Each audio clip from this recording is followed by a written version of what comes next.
പരമപരിശുദ്ധ ദിവ്യകാരുണ്യത്തിന് എന്നേരവും ആരാധനയും സ്തുതിയും പുകഴ്ചയും ഉണ്ടായിരിക്കട്ടെ. പരമപരിശുദ്ധ ദിവ്യകാരുണ്യത്തിന് എന്നേരവും ആരാധനയും സ്തുതിയും പുകഴ്ചയും ഉണ്ടായിരിക്കട്ടെ.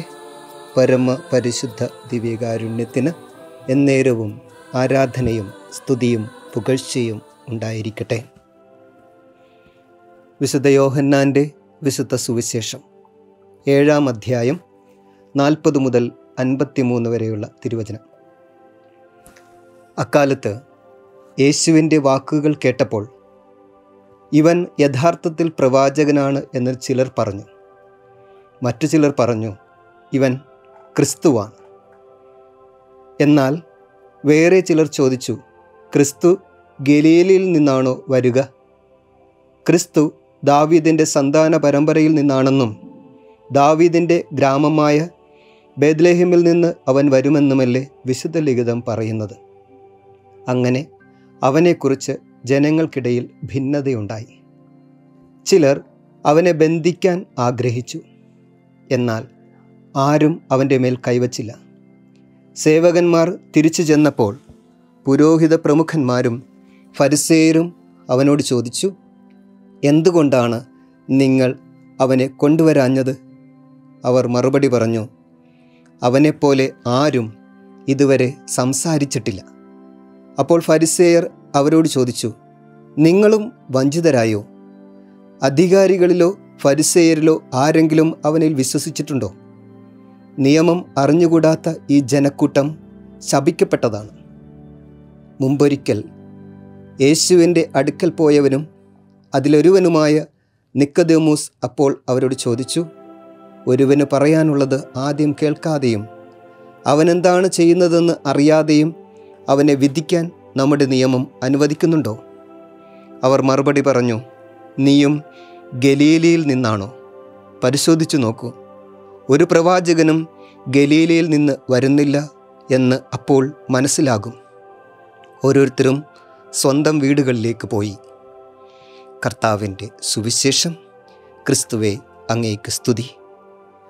ദിവ്യകാരുണ്യ ഈശോയിൽ പ്രിയരെ, സ്തുതിയായിരിക്കട്ടെ.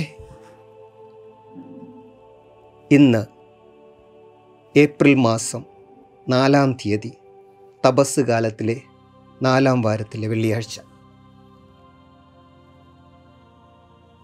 ഇന്നത്തെ ഈ രാത്രിയിൽ ഈശോ നമ്മളോട് ഓരോരുത്തരോടും നമ്മുടെ ഹൃദയത്തിൽ, നമ്മുടെ ജീവിതത്തിൽ, കുടുംബത്തിലുണ്ടാകാവുന്ന ചില സംഘർഷങ്ങളെ ചൂണ്ടിക്കാണിക്കുന്നുണ്ട്.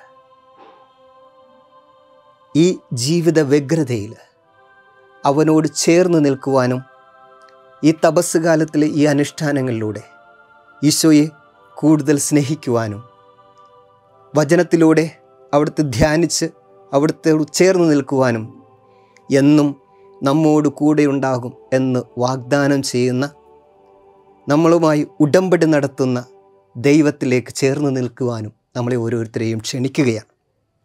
ഒന്ന് ശ്രദ്ധിച്ചു നോക്കിക്കേ. ജനങ്ങളുടെ ഇടയിൽ ഈശോയെക്കുറിച്ചുള്ള ഭിന്നത. യേശുവിനെ പിടിക്കാൻ ശ്രമിക്കുന്നു.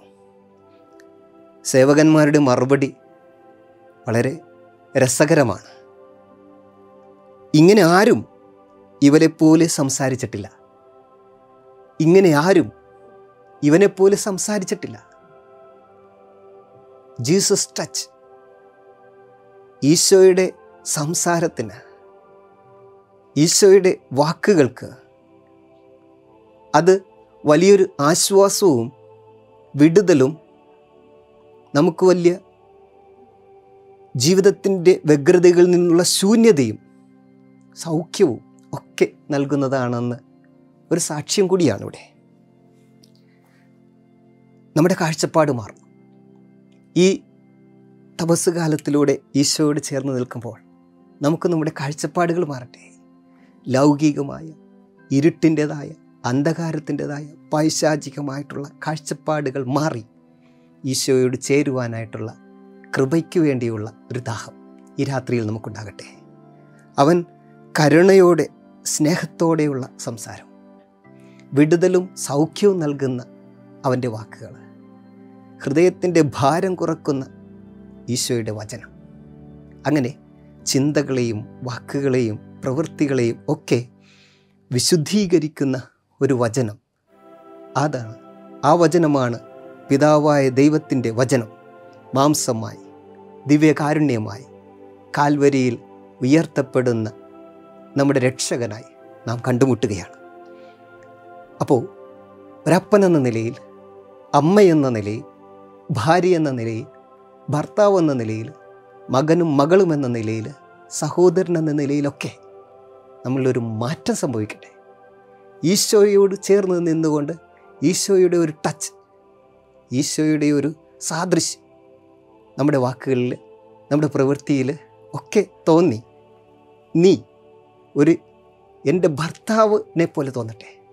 എൻ്റെ അധികാരിയായിട്ടല്ല, എന്നെ കീഴ്പ്പെടുത്തുന്നവനായിട്ടല്ല, എന്നെ തകർക്കുന്നവനായിട്ടല്ല, എന്നെ നശിപ്പിക്കുന്നവനായിട്ടല്ല, എന്നെ സുഖപ്പെടുത്തുന്ന, എന്നെ ചേർത്ത് പിടിക്കുന്ന, എന്നെ അനുഗ്രഹിക്കുന്ന, എന്നെ രക്ഷിക്കുന്നവനായി മാറുന്ന ഒരു ടച്ച് ഒരു ഭർത്താവ് എന്ന നിലയിൽ, ഭാര്യ എന്ന നിലയിൽ, മാതാവും പിതാവും എന്ന നിലയിൽ, മക്കളെന്ന നിലയിൽ ഒക്കെ, സഹോദരങ്ങളെന്ന നിലയിൽ, അയൽക്കാരെന്ന നിലയിലൊക്കെ നമ്മളിൽ നിന്ന് സംഭവിക്കുവാനായിട്ട് ഈ തിരുവചനങ്ങൾ നമ്മളെ ഓർമ്മിപ്പിക്കുന്നില്ലേ?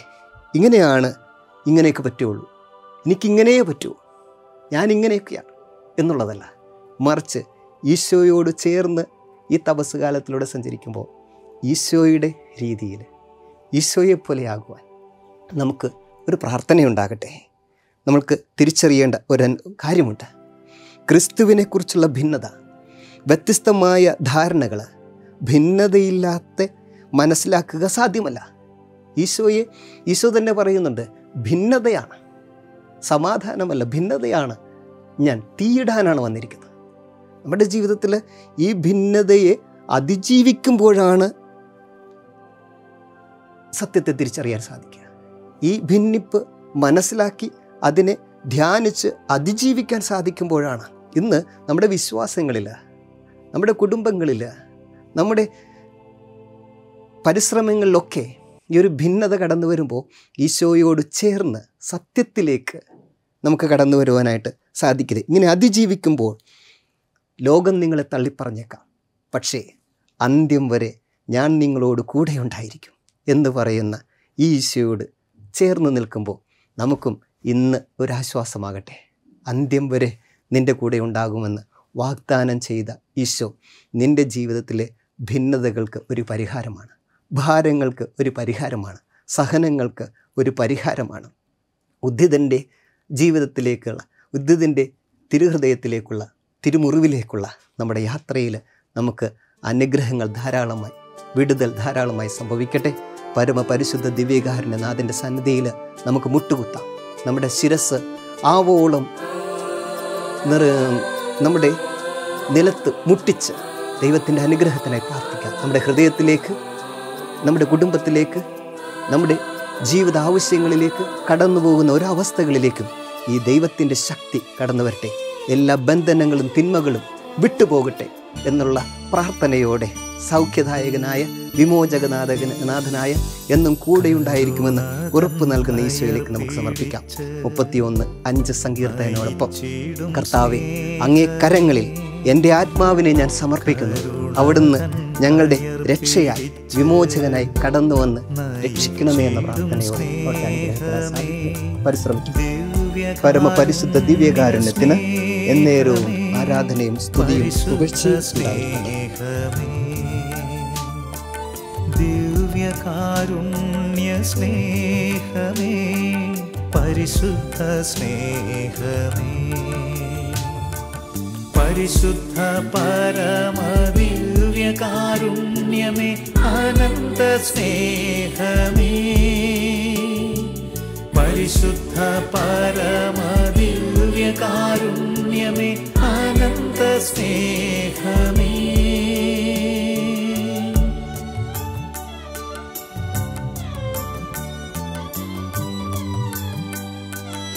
പരമപരിശുദ്ധ ദിവ്യകാരുണ്യത്തിന് എന്നേരവും ആരാധനയും സ്തുതിയും പുകഴ്ചയും ഉണ്ടായിരിക്കട്ടെ. പരമപരിശുദ്ധ ദിവ്യകാരുണ്യത്തിന് എന്നേരവും ആരാധനയും സ്തുതിയും പുകഴ്ചയും ഉണ്ടായിരിക്കട്ടെ. പരമപരിശുദ്ധ ദിവ്യകാരുണ്യത്തിന് എന്നേരവും ആരാധനയും സ്തുതിയും പുകഴ്ചയും ഉണ്ടായിരിക്കട്ടെ. ദിവ്യകാരുണ്യനാഥൻ ഈശോയിൽ പ്രിയപ്പെട്ടവരെ, നല്ലൊരു രാത്രിയും പുതിയൊരു സുന്ദരമായ പുലരിയും നിങ്ങൾക്ക് ഈശോയുടെ നാമത്തിൽ ആശംസിക്കുന്നു. ദൈവം നിങ്ങളുടെ കുടുംബത്തിൽ അവിടുത്തെ സജീവമായ സാന്നിധ്യമായി ഉണ്ടാകട്ടെ. The Lord grant us a quiet night and a perfect night.